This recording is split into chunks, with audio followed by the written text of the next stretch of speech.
Hello, my name is Wiesing from the Institute of Ethics and History of Medicine at the University of Tübingen.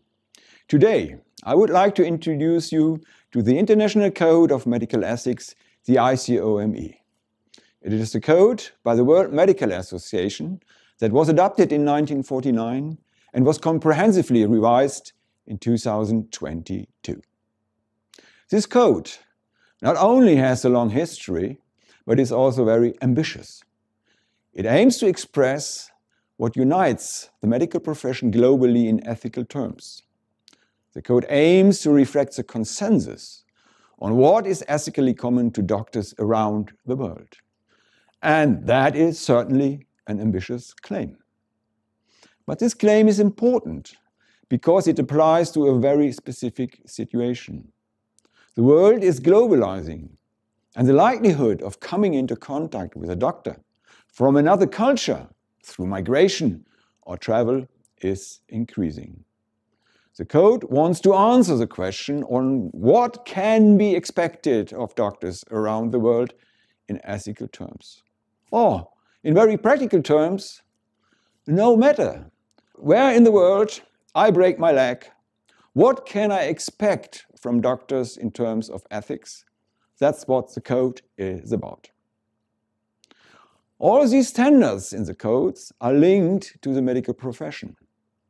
Patients must be able to trust that doctors will adhere to certain ethical principles simply because they are members of the profession. That is part of medical professionalism.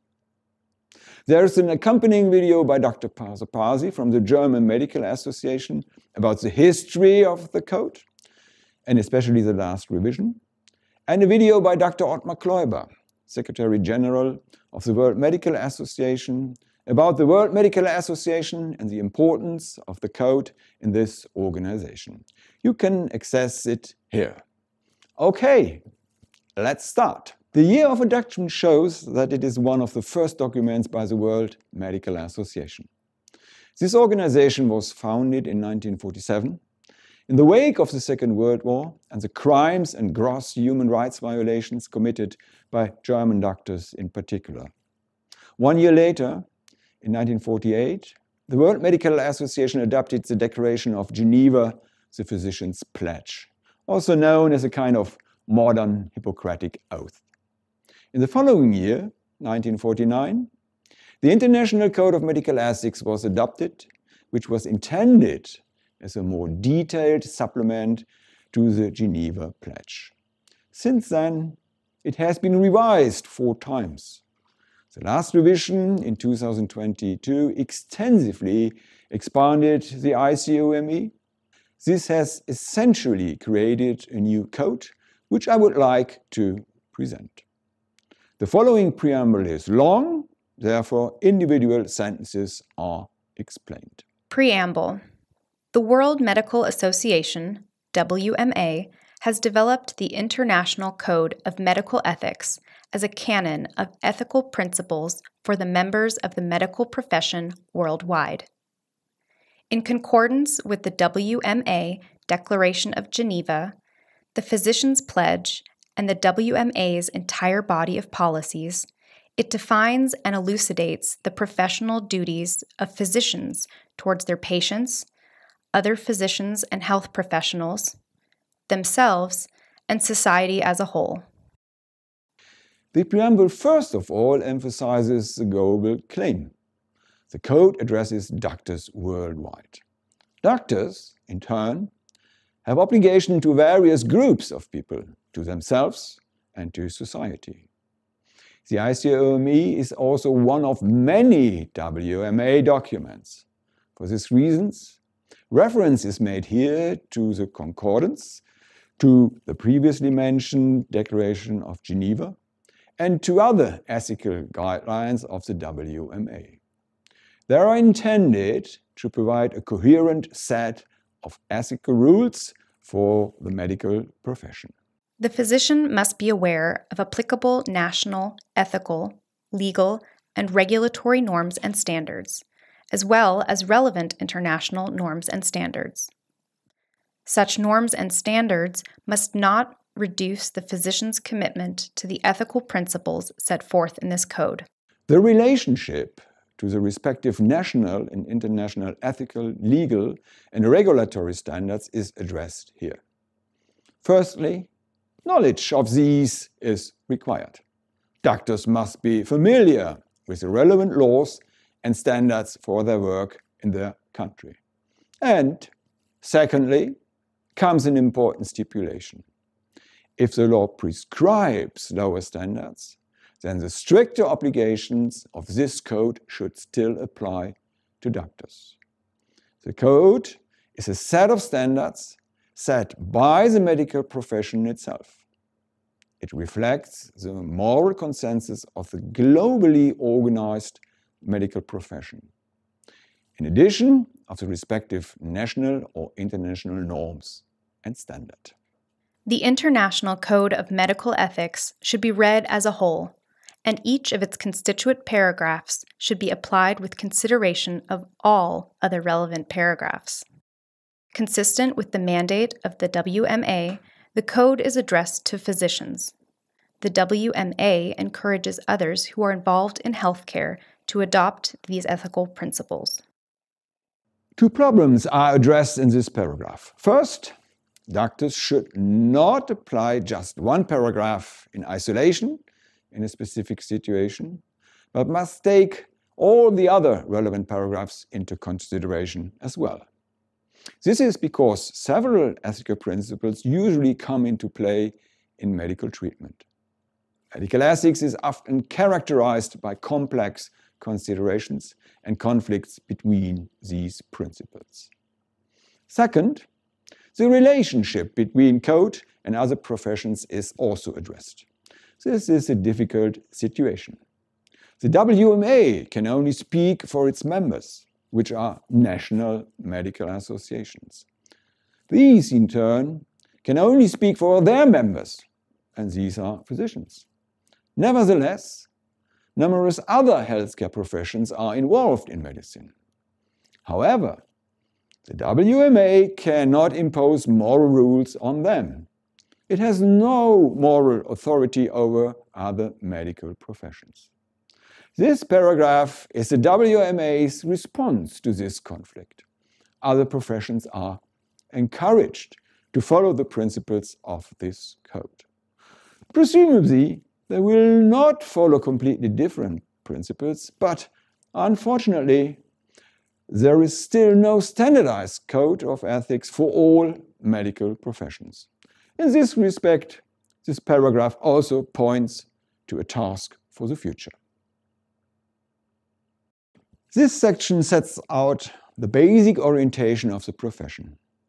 Some of this will appear again later, then in more detail, in relation to patients, other people, and society. The first paragraph is long, which is why individual sentences are explained.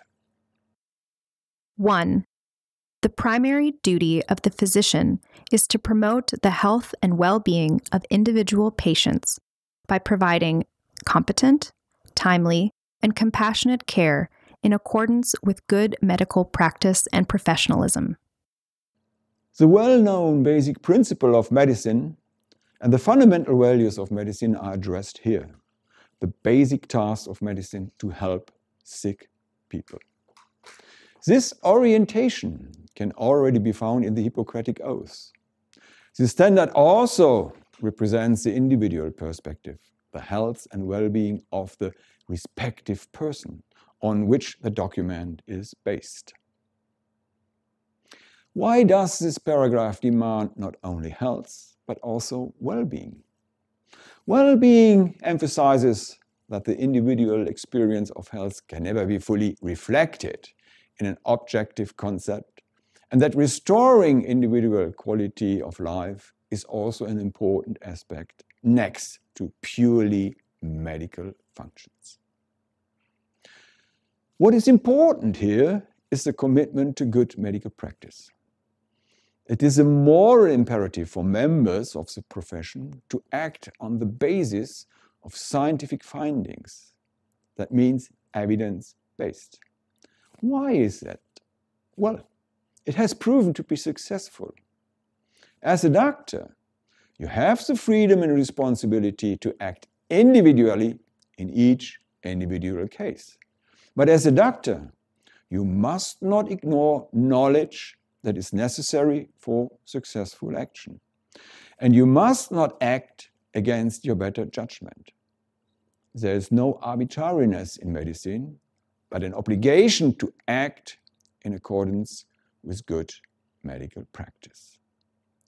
Such a general standard naturally raises questions in practice. What should be subsumed on the health and well-being? What can be understood by good medical practice? These and other similar questions are justified. However, they point to problems that always arise with general guidelines. Such general standards always require judgment if they are to be implemented. A doctor must reflect in each individual case whether the standard is relevant here and how it should be applied in practice. That's how it is. No doctor can be exempted from this. The physician also has a responsibility to contribute to the health and well-being of the populations the physician serves and society as a whole, including future generations. According to this code, medicine is initially oriented towards individual ethics. In addition, it should contribute to the health and well-being of the general public.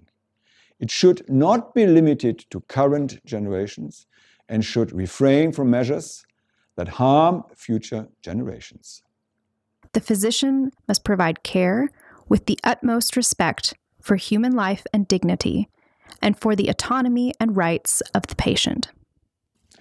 This sentence addresses other very important ethical principles of medicine: utmost respect for human life, dignity, autonomy, rights of the patient. These are also fundamental standards of the medical profession, and they also emphasize the individual perspective once again, because it is the dignity and autonomy of an individual, and it is individual rights that are mentioned here. This paragraph shows that the code is still in the tradition of 1949 by emphasizing rights of the individual in response to historical crimes and human rights violations committed by physicians. 2. The physician must practice medicine fairly and justly and provide care based on the patient's health needs without bias or engaging in discriminatory conduct on the basis of age, disease or disability, creed, ethnic origin, gender, nationality, political affiliation, race, culture, sexual orientation, social standing, or any other factor. The second paragraph introduces the principle of justice and fairness. The patient must not be discriminated because of certain characteristics. Coincidences and personal convictions must not influence the attention given to those seeking help. This is a direct takeover from the Declaration of Geneva. 3. The physician must strive to use healthcare resources in a way that optimally benefits the patient, in keeping with fair, just, and prudent stewardship of the shared resources with which the physician is entrusted. This paragraph is about another aspect of justice, distributive justice. The focus here is on the fair distribution of available medical resources that the doctor uses. In addition to the obligation to make the best possible use of the patient, the code calls for prudent stewardship. This means that the doctor must handle the medical resources entrusted to him carefully and fairly. In concrete terms, this means fair distribution of the resources entrusted to them and, above all, no waste, no unnecessary diagnostics and treatments that tie up resources but have no benefit. One should be honest. The imperative of fair distribution can be in tension with the obligation to always strive for the best for the individual patient, especially when resources are scarce. The ICOME cannot eliminate this possibility. The physician must practice with conscience, honesty, integrity, and accountability, while always exercising independent professional judgment and maintaining the highest standard of professional conduct. This paragraph addresses the attitudes that doctors should adopt in their work. Why attitudes? Acting in medicine is complex. Decisions are often very difficult, and success in medicine cannot be guaranteed. But the attitude with which you practice your profession can and must be guaranteed. Doctors cannot guarantee that a patient will recover. Well, finally, we all die. But they can and must guarantee that they carry out their work with a certain attitude, with conscience, honesty, integrity, and accountability, which is an ethically required response to the characteristics of acting in medicine. In addition, the paragraph stipulates that professional judgment must always be independent and always adhere to the highest standard of professional conduct. 5. Physicians must not allow their individual professional judgment to be influenced by the possibility of benefit to themselves or their institution. The physician must recognize and avoid real or potential conflicts of interest. Where such conflicts are unavoidable, they must be declared in advance and properly managed. This paragraph goes into even more detail about medical judgment. It must always be an individual and exclusively professional judgment that is not influenced by possible benefits for oneself or an institution. This means that performing a medical procedure only because it is financially attractive for the doctor or institution is a breach of medical ethics. Where conflicts of interest exist, they must be recognized, avoided, and where unavoidable, named and managed. And this is important in advance. 6. Physicians must take responsibility for their individual medical decisions and must not alter the sound professional medical judgments on the basis of instructions contrary to medical considerations. This paragraph turns once again to medical judgments. These are always personally responsible, individual judgments. They are only oriented towards the patient. Considerations other than medical ones must not affect the judgment. Thus, a doctor is not bound by instructions in medical matters if the instructions are contrary to medical considerations. Here too, only the principle of benefiting the patient counts. 7. When medically appropriate, the physician must collaborate with other physicians and healthcare professionals who are involved in the care of the patient or who are qualified to assess or recommend care options. This communication must respect patient confidentiality and can be confined to necessary information. Coordinated cooperation is essential today because there are many healthcare professions in medicine. And the specialization of medicine is progressing. What should a doctor do? The answer in this paragraph is only cooperate with qualified health professionals for the benefit of the patient. In addition, informational self-determination applies. The principle of confidentiality must also be maintained in the collaboration.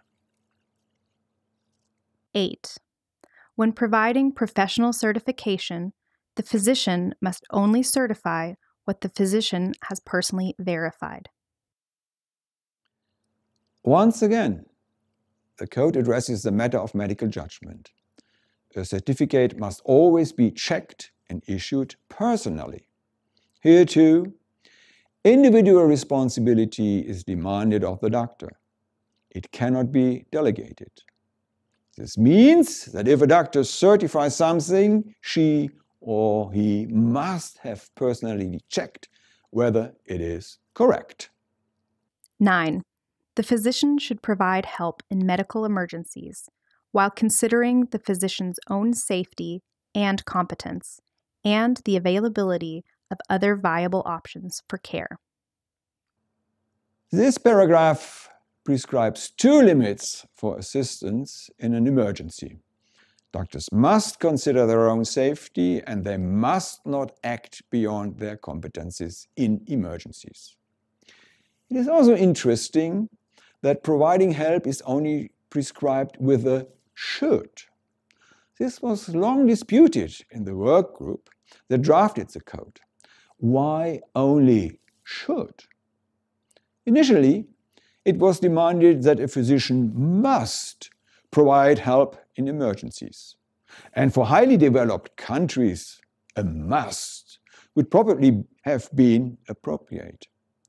But countries of the Global South have pointed out that this would be too much for them, as their healthcare system would be in a permanent emergency.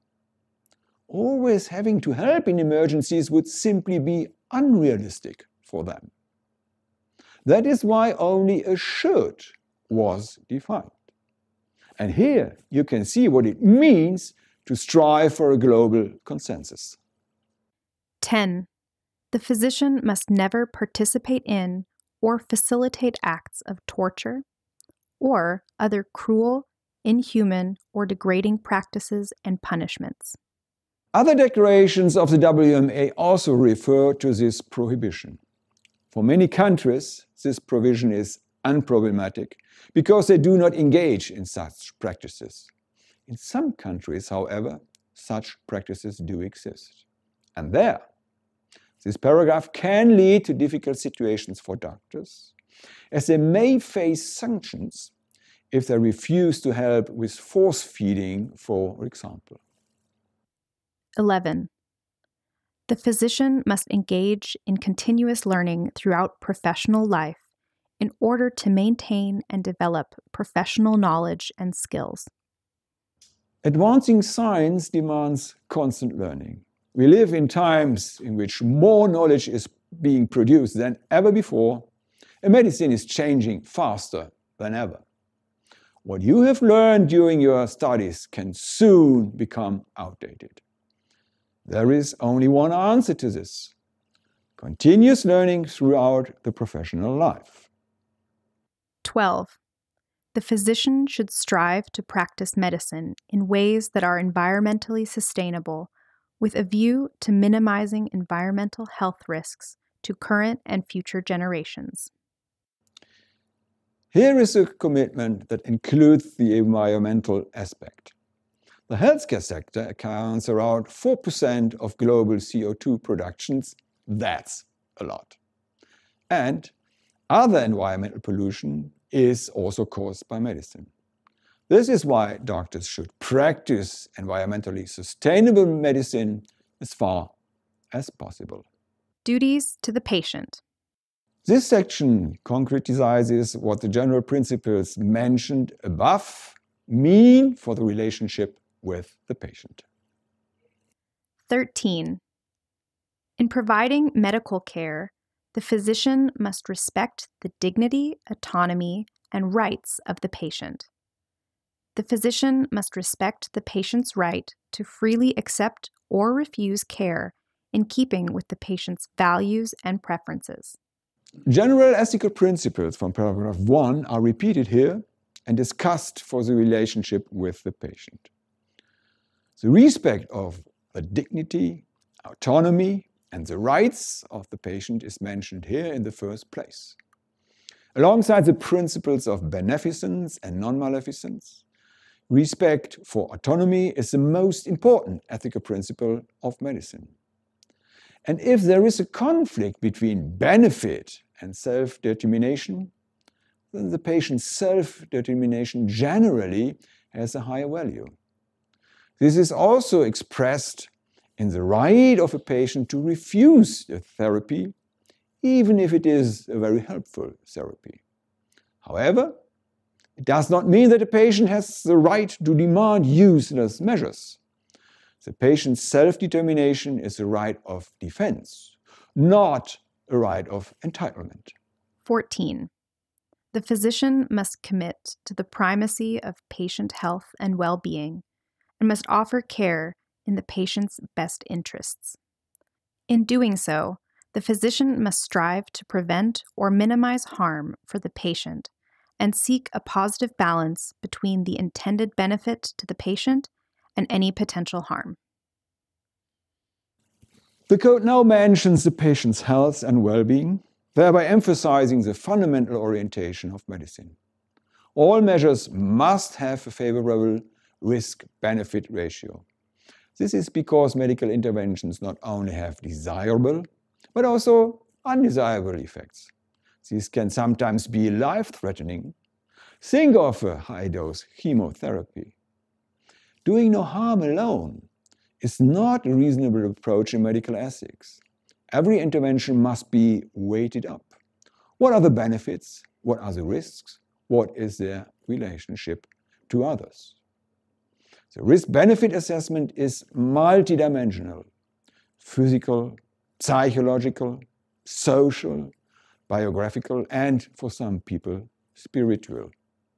This must also be taken into account by a physician. 15. The physician must respect the patient's right to be informed in every phase of the care process. The physician must obtain the patient's voluntary informed consent prior to any medical care provided, ensuring that the patient receives and understands the information needed to make an independent, informed decision about the proposed care. The physician must respect the patient's decision to withhold or withdraw consent at any time and for any reason. An important topic that is also addressed in the following paragraphs is the patient's right to information and informed consent at every stage of treatment. The information must be oriented towards the patient. She or he must have understood the information. Informed consent is also not a singular event, but always accompanies the doctor-patient relationship. As in paragraph 13, it is also emphasized here that a patient's refusal of treatment must be respected. 16. When a patient has substantially limited, underdeveloped, impaired, or fluctuating decision-making capacity, the physician must involve the patient as much as possible in medical decisions. In addition, the physician must work with the patient's trusted representative, if available, to make decisions in keeping with the patient's preferences, when those are known or can reasonably be inferred. When the patient's preferences cannot be determined, the physician must make decisions in the patient's best interest. All decisions must be made in keeping with the principles set forth in this code. This paragraph demands that a patient must be involved in the decision-making process as far as possible. If a patient cannot give consent, then action should be taken in accordance with the patient's known preferences. To this end, the patient's trusted representative should be involved as far as possible. If the preferences of the patients are not known, these decisions should be made in the patient's best interests, which usually corresponds to what is medically indicated. 17. In emergencies where the patient is not able to participate in decision-making and no representative is readily available, the physician may initiate an intervention without prior informed consent in the best interests of the patient and with respect for the patient's preferences, where known. This is a special case of patients who are unable to give a consent in emergency with urgent time pressure. The doctor should then carry out the best treatment according to medical judgment and take the patient's preferences into account if he knows them. In an emergency room, it can therefore be assumed that the patient wants to be helped unless there is an explicit and unambiguous expression of will that clearly refuses emergency treatment. 18. If the patient regains decision-making capacity, the physician must obtain informed consent for further intervention. Once again, the Code emphasizes that respect for the decision must be adapted to the capacity to consent. As soon as capacity is regained, the patients must give their informed consent.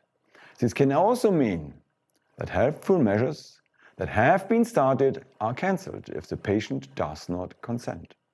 The principle behind all these regulations is that patients may, after being informed, ultimately decide for themselves which medical indicated measures should be carried out.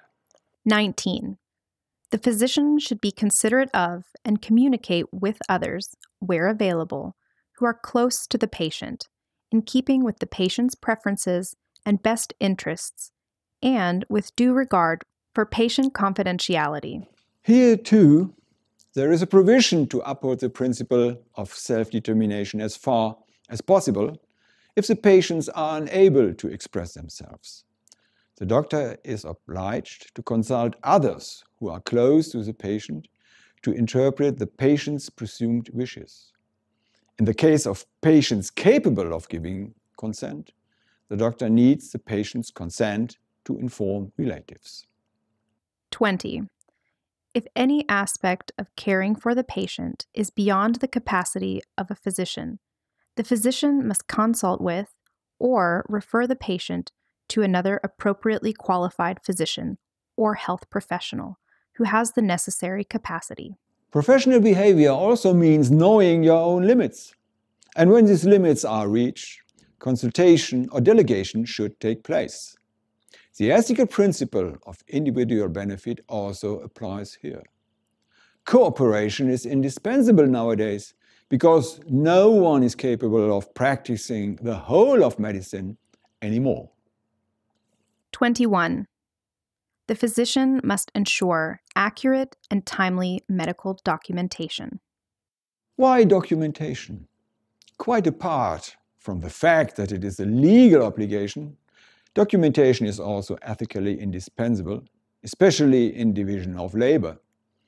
It is indispensable for communication, quality assurance, transparency, and thus for patient safety. It also serves to safeguard doctors. The data can also be used for research. 22. The physician must respect the patient's privacy and confidentiality, even after the patient has died. A physician may disclose confidential information if the patient provides voluntary informed consent or, in exceptional cases, when disclosure is necessary to safeguard a significant and overriding ethical obligation to which all other possible solutions have been exhausted, even when the patient does not or cannot consent to it. This disclosure must be limited to the minimal necessary information, recipients, and duration. This paragraph regulates different facets of confidentiality. It applies in principle even after death, but in certain situations it can come into conflict with other ethical obligations. What should be done, for example, if the doctor knows that the person who is HIV positive is deliberately practicing unprotected sex? That means putting other people at considerable risk and cannot be dissuaded from the behavior. What should be done in such situations? The ICOME has a general answer. The breach of confidentiality may only be carried out in the case of clear and obvious violations of other ethically overriding obligations, and must always be limited to what is necessary. 23.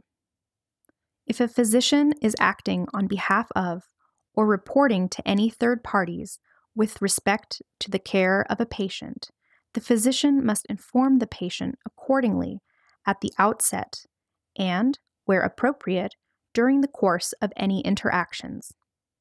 The physician must disclose to the patient the nature and extent of those commitments and must obtain consent for the interaction. In an expert opinion, the doctor has a different role. It is not about realizing the best medical intervention, but about gaining knowledge about a patient's condition. The doctor is not acting in the health interests of the patient, but on behalf of a third party. The information given to the third party can also be negative to the patient. A patient must be informed of this at the outset. 24. The physician must refrain from intrusive or otherwise inappropriate advertising and marketing and ensure that all information used by the physician in advertising and marketing is factual and not misleading. This is also a controversial paragraph because there are natural differences in what advertising is permitted for doctors. Only intrusive or otherwise inappropriate advertising is prohibited here. And the advertising must also be correct. Some people are calling for a complete ban on advertising for doctors. However, there is no global consensus on this. 25. The physician must not allow commercial, financial, or other conflicting interests to affect the physician's professional judgment.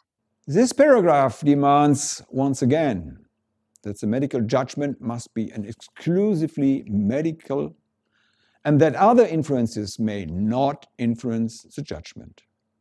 A medical procedure that is carried out solely for financial reasons violates professional medical ethics. 26. When providing medical care remotely, the physician must ensure that this form of communication is medically justifiable and that the necessary medical care is provided. The physician must also inform the patient about the benefits and limitations of receiving medical care remotely, obtain the patient's consent, and ensure that the patient confidentiality is upheld. Wherever medically appropriate, the physician must aim to provide care to the patient through direct, personal contact. All ethical principles of the code also apply to remote medical care. For example, in telemedicine. Personal contact is not presented here as always better, but only required when medically appropriate. Very importantly, the question of whether care is provided in person or remotely should only be answered according to what is more helpful for the patient. The code expresses no preference in principle for personal contact or remote care, but a preference for the most beneficial method under the circumstances. This is likely to become more important in the future, as further technical developments can be expected in this era. 27. The physician must maintain appropriate professional boundaries. The physician must never engage in abusive, exploitative, or other inappropriate relationships or behavior with a patient, and must not engage in a sexual relationship with a current patient. A clear distinction between the role as a professional and other roles is required here. Doctors can be in a superior position to patients. Such relationships must not be exploited. In addition, the code clearly and unreservedly demands that no sexual relationship be entered into with the current patient. 28. In order to provide care of the highest standards, physicians must attend to their own health, well-being, and abilities. This includes seeking appropriate care to ensure that they are able to practice safely. It is well known that the numbers of adverse effects increases when doctors themselves are in poor health. They must therefore ensure that they only ever work when they are in good health. Very important is the difference to the health of patients, which is addressed in other paragraphs. A doctor's health and well-being is a means of practicing good medicine. In contrast, the health and well-being of patients is the goal of a doctor's work. 29. This code represents the physician's ethical duties. However, on some issues there are profound moral dilemmas, concerning which physicians and patients may hold deeply considered but conflicting conscientious beliefs. The physician has an ethical obligation to minimize disruption to patient care. Physician conscientious objection to provision of any lawful medical interventions may only be exercised if the individual patient is not harmed or discriminated against, and if the patient's health is not endangered. The physician must immediately and respectfully inform the patient of this objection and of the patient's right to consult another qualified physician and provide sufficient information to enable the patient to initiate such a consultation in a timely manner. This is the most controversial and probably the most difficult paragraph in the entire code. Why is that the case? A doctor also has certain personal moral convictions. How can the moral convictions, the moral integrity, and the moral consistency of the doctor be protected? And how can patients be protected from the effects of a conscientious objection, especially from negative health effects? The ICOME provides an ethical compromise. It protects, on the one hand, physicians' right to a moral integrity, while on the other hand, ensuring that patients do not suffer because of consensus objection. It is a balancing act, ensuring that personal beliefs are protected but do not become barriers to medical care. Realistically, it must be assumed that this compromise may lead to difficult situations in practice. The code cannot completely avoid this. What happens if the availability of lawful medical intervention is not sufficiently guaranteed by colleagues without consensus objections? Consider, for example, that the availability of doctors for an abortion is not always guaranteed regularly. The code will not be able to solve this problem completely. However, I think it is good that there is a global compromise. But as it is always the case with such compromises, it is unlikely to satisfy everyone involved. Duties to other physicians, health professionals, students, and other personnel. 30. The physician must engage with other physicians, health professionals, and other personnel in a respectful and collaborative manner without bias, harassment, or discriminatory conduct. The physician must also ensure that ethical principles are upheld when working in teams. Modern medicine is characterized by specialization in numerous medical professions. Cooperation between them should be organized in such a way that the fundamental principles of medicine are realized. What applies to a doctor's behavior towards patients should also be realized in cooperation with other healthcare professions. The principle of respectful and beneficial interaction applies. 31. The physician should respect colleagues' patient-physician relationships and not intervene unless requested by either party or needed to protect the patient from harm. This should not prevent the physician from recommending alternative courses of action considered to be in the patient's best interests. A doctor-patient relationship should always be respected by other doctors. However, if a doctor violates the patient's best interests, a conflict arises. Should this be criticized by another doctor or not? The code is once again clear. Protecting the patient from harm should take precedence. Reasonably criticizing a colleague is ethically justified, because otherwise a patient could come to harm. A similar norm can also be found in paragraph 37. 32. The physician should report to the appropriate authorities conditions or circumstances which impede the physician or other health professionals from providing care of the highest standards or from upholding the principles of this code. This includes any form of abuse or violence against physicians and other health personnel, inappropriate working conditions, or other circumstances that produce excessive and sustained levels of stress. This is about publicizing circumstances that prevent appropriate medicine. There is a clear distinction behind this paragraph. The profession is not responsible for the resources that a society allocates to medicine. That is a political decision. Nevertheless, the medical profession can and must draw attention to the consequences that prevent good medicine, also in relation to other health personnel. 33. The physician must accord due respect to teachers and students. No matter what role one has in medicine, as a student or teacher, a doctor must always treat others with the respect they deserve. Respect does not depend on the role one is in. Duties to society. 34. The physician must support fair and equitable provision of health care. This includes addressing inequities in health and care, the determinants of those inequities, as well as violations of the rights of both patients and health professionals. This paragraph addresses distributive justice. At this point, the code is not about the doctor-patient relationship, but about distributive justice in society. The political institutions are responsible for the fair organization of the healthcare system.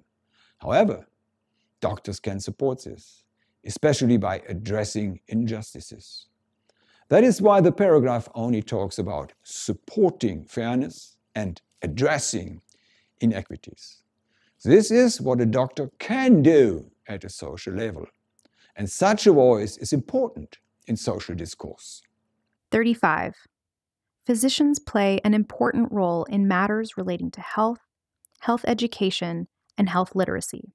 In fulfilling this responsibility, physicians must be prudent in discussing new discoveries, technologies, or treatments in non-professional public settings, including social media, and should ensure that their own statements are scientifically accurate and understandable. Physicians must indicate if their own opinions are contrary to evidence-based scientific information. Doctors have an important role in society for health education. Due to their expertise, they have enormous influence, and their knowledge is important for health matters. This influence goes hand in hand with an obligation. Doctors should always communicate in a scientifically correct and understandable way. And if an opinion is not scientifically proven, the code demands transparency about this in public communication. 36. The physician must support sound medical scientific research in keeping with the World Medical Association Declaration of Helsinki and the World Medical Association Declaration of Taipei. The World Medical Association has drawn up numerous ethical documents. Reference has already been made to the Declaration of Geneva, and here to the two other very important documents that deal with research in general, Declaration of Helsinki, and research with biobanks and databases, Declaration of Taipei. These normative documents complement each other, and the doctors should support good medical research in accordance with the WMA codes. 37. The physician should avoid acting in such a way as to weaken public trust in the medical profession. To maintain that trust, individual physicians must hold themselves and fellow physicians to the highest standards of professional conduct, and be prepared to report behavior that conflicts with the principles of this code to the appropriate authorities. Trust in the profession is central to establishing a professional ethos. And doctors must do everything they can to ensure that the trustworthiness of the profession is not weakened. This also means that doctors must report breaches of their ethics to the relevant authorities. This is intended to prevent the profession from being sealed off from criticism and scrutiny. Anything else would jeopardize public trust in the profession. 38. The physician should share medical knowledge and expertise for the benefit of patients and the advancement of healthcare, as well as public and global health. Similar to Section 35, the social responsibility of doctors is addressed here. This paragraph focuses on medical knowledge, which should be shared. Medical knowledge advances rapidly in modern societies, which can be beneficial to patients. Doctors should therefore share their knowledge for the benefit of patients and the healthcare system. Duties as a member of medical profession. 39. The physician should follow, protect, and promote the ethical principles of this code. The physician should help prevent national or international ethical, legal, organizational, or regulatory requirements that undermine any of the duties set forth in this code. Once again, the code addresses the not always tension-free relationship with laws. Of course, doctors cannot pass laws directly. That is the responsibility of the legislators. But they can raise their voice if other regulations undermine the fundamental orientation of the ICOME and thus the professional ethos. 40. The physician should support fellow physicians in upholding the responsibilities set out in this code and take measures to protect them from undue influence, abuse, exploitation, violence, or oppression. This paragraph requires mutual support for members of the profession in order to uphold the ethical principles of the code. A profession must be characterized by self-imposed ethical principles, and the members must support each other in this. A person who is ill is usually in a difficult situation and must be able to trust that its members will act in accordance with certain standards, as laid down here in the code, simply by belonging to the profession. This is part of medical professionalism. All of this serves the fundamental goal of the ICOMA as a whole: to create trustworthiness for the medical profession. This brings us to the end of the code. I hope the explanation of the code has shown you that there is an astonishingly broad global consensus on how members of the medical profession should behave towards patients, other physicians, and healthcare professionals, themselves, and the society as a whole. May this code contribute to good medicine, and thank you for your attention.